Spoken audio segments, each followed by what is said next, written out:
Y hablando de leerse los libros, ¿qué diferencias encuentras? Porque supongo que tú el primer libro lo leerías hace un tiempo, siendo más jovencita, Con 11 años. con 11 Yo tenía la años. misma edad, yo tenía la misma edad que los personajes. Fíjate, y seguramente, o sea, no voy a decir que hace un mes, pero bueno, has dicho que lo has empezado a leer en inglés. O sea, ¿qué diferencia hay de leerlo de siendo un niño a ser un adulto, leerse los libros de Harry Potter? Todas. Todas. O sea, Gracias por tu respuesta. Sigamos.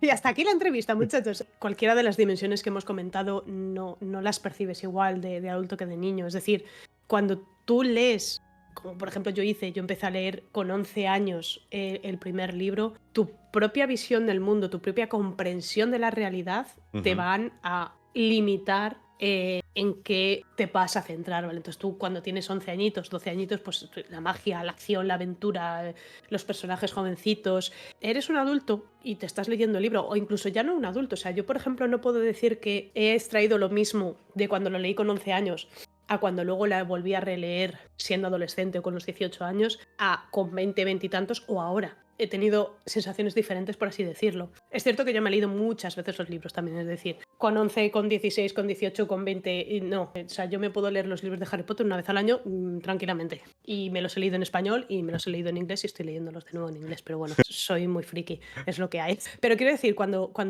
como adulto lees estos libros, ya no te centras tanto en la magia, en la acción y en la aventura. Sí que te centras porque obviamente es lo primero lo que te ofrece el libro a Claro. priori. Pero sí que es cierto que empiezas a reflexionar un poquito más y te das cuenta de esos otros temas más profundos que trata el libro, como el miedo, la lealtad, la muerte, etcétera, etcétera. O mismamente no percibes igual a los personajes. Sobre todo, esto suele suceder con personajes que son más grises, ¿vale? Que tienen tonos un poco más grises, como por ejemplo pueden ser Draco o Snape.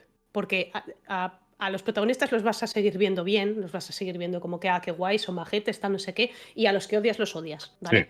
Pero esos personajes que son grises, pues cuando eres niño, pues por ejemplo con Draco dices, qué mal me queda este muchacho, qué gilipollas, y qué malo es Snape, ya está, y ahí te quedas. Pero sin embargo, cuando los lees siendo más adulto, eres capaz de entender esos matices que tiene el personaje, ¿cómo decirte? Esas capas que tiene la creación del personaje y por qué su pasado te está explicando, por muy controversiales que sean sus acciones, te puede explicar un poquito por qué actúa como actúa un personaje. Ujú. Y tú de eso no te das cuenta. Sí que es cierto que yo, por ejemplo, yo tenía la misma edad que tenían los niños, para los personajes Sí. de Harry, Ron y Hermione, cuando empecé a leer los libros. Entonces, claro, ¿qué sucede? Que cuando yo descubrí todo el pastel, sobre todo con Snape, yo ya tenía los 17 años. Entonces, a mí ya me vino con una apertura a la realidad mayor. Claro. Entonces, bueno, ahí sí que valoraba un poco más esas capas, sobre todo cuando se descubre todo lo de Snape. Dices, wow, Claro, pero es eso, y no lo ves igual. claro, es que son cosas que de pequeño no te vas a dar cuenta y conforme vas creciendo y vas madurando tu mente también, lo vuelves a leer y percibes otras cosas. Es normal. De la saga, si ahora si ahora te vieses en el entredicho de decir solo puedes elegir un libro, ¿cuál elegirías? Mira, por una vez, tengo que elegir, cero dudas. Y creo que todos los que me conocen saben lo que voy a decir. Y es el prisionero de Azkaban. ¿Por qué? Es y será mi libro favorito. El prisionero de Azkaban marca un cambio en la historia de Harry Potter, marcó un cambio en la trama y marcó también un cambio, supongo que por las circunstancias de mi vida.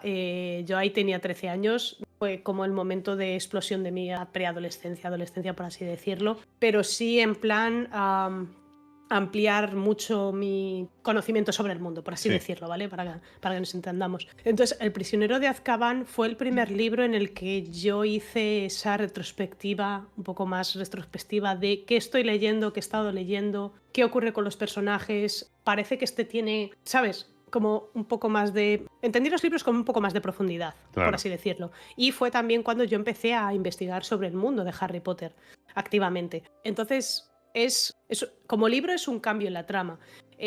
Representa a la perfección la dualidad que se presenta a lo largo de toda la historia entre la luz y la oscuridad, entre el bien y el mal, el amor y la pérdida, ¿vale? Y Esta dualidad se presenta súper bien con... hay muchos elementos que representarían la luz, lo bueno, el amor, y Claro. muchos elementos que representarían lo malo, la muerte, lo oscuro o lo malvado.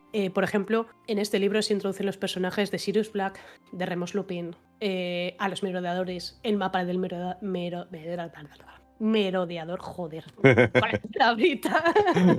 Pero por contraparte, tenemos la presencia de los dementores. Es la primera vez que se nos presentan los dementores. Sinceramente, yo cuando leí este libro sentía esa cosa que representan los dementores, ¿vale? Claro. También está la sentencia de muerte de Sirius y, bueno, aparte hay una cosa que le da ese toque que redondea toda una buena historia y que es el giratiempos. Eso que le da, valga la redundancia, una vuelta de tuerca. Claro. ¿Vale? Entonces, fue eso, es un libro y aparte con las películas también se nota que es un cambio de orientación de la trama, por así decirlo. O sea, como que es un poco más adulto todo, sobre todo en las pelis se nota un montón cómo la primera e incluso la segunda son un poco más infantiles y sin embargo en la tercera ya se va viendo un poco una trama un poco más oscura. Vale, siguiendo un poco con el tema de las películas con relación a los libros, en los libros tú te lo imaginas, pero ¿crees que hay alguna escena en la que en la película hayan mejorado lo que se presentaba en los libros? Bueno, he comentado antes la de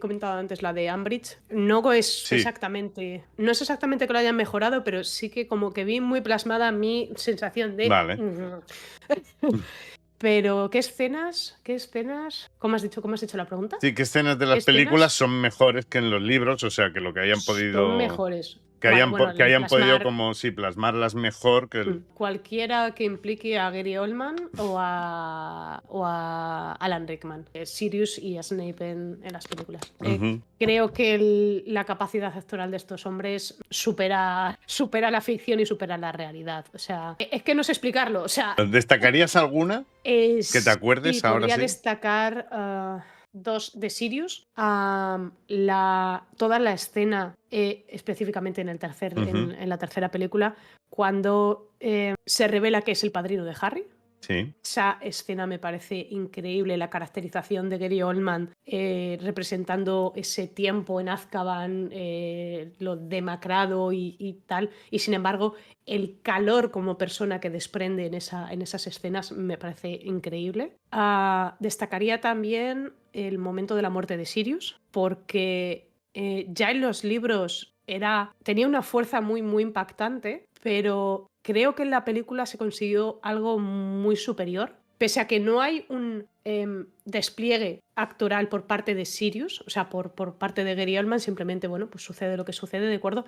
Pero sí que es cierto que en esa escena hay un trasfondo que no todo el mundo conoce y es el hecho de que el dolor que se está viendo en el rostro de Harry, ¿vale? En parte es un dolor real porque días antes de filmar esa película, Sí. no recuerdo bien si era el abuelo o la abuela de Daniel Radcliffe, el que hace de Harry, había muerto. Ostras, mira. Entonces era como que él estaba rememorando la pérdida real de un ser querido para él. Entonces, esa escena... Eso no lo sabía, ¿eh? Ya te puedes ir a la casa. Sí, sí, sí. Dato random del día. Y luego, por otra parte, podría decir una... No, mira, voy a decir dos. Voy a decir dos de Alan Rickman.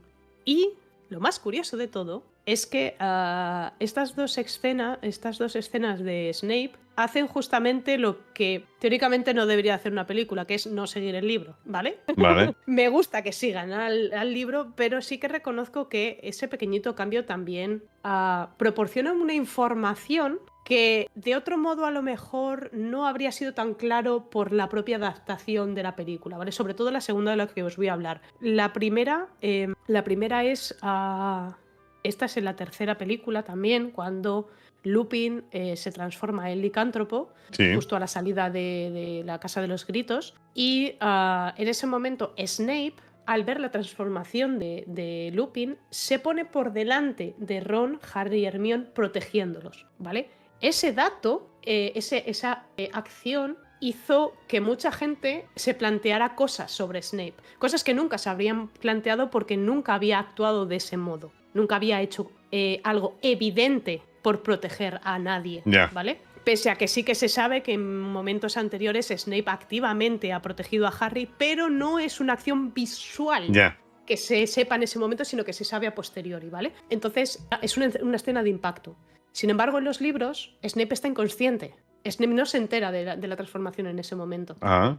Y obviamente, sí que es verdad que Snape tiene que estar haciendo algo activamente por eso, porque es quien le prepara la poción anti-licántropos a Lupin. Lupin se le olvida tomársela. Vale. Entonces sí que está haciendo, pero no es nada nunca evidente o visualmente evidente, ¿vale? Y la otra, creo que es la escena más famosa que ha dado la vuelta al maldito mundo, que es la de Always, la de siempre, cuando revela su Patronus, cuando se descubre que sigue enamorado de Lily. Ese siempre ha trascendido por completo a la escena escrita en los libros. Y fuera parte de la capacidad actoral de estos dos titanes, creo que merece una mención especial. Hay un momento en el que se cuenta la historia de... me saldrá, la historia de las Reliquias de la Muerte. ¿Vale? Originalmente en el libro la historia de las Reliquias de la Muerte te la va narrando el padre de Luna, ¿vale? Pero creo que las películas le han dado un enfoque mucho mejor y le han dado una magia increíble, porque lo que hicieron no fue simplemente que este hombre estuviese contando la fábula, sino que te la plasmaron mediante la animación, te fueron poniendo las imágenes de la fábula de los tres hermanos y con la narración de la voz de Hermione. Entonces, esa escena simplemente es preciosa. Y creo que es mejor que simplemente el hecho de que se hubiesen escogido seguir el libro y simplemente que él fuera contando la historia. Esa información visual fue increíble.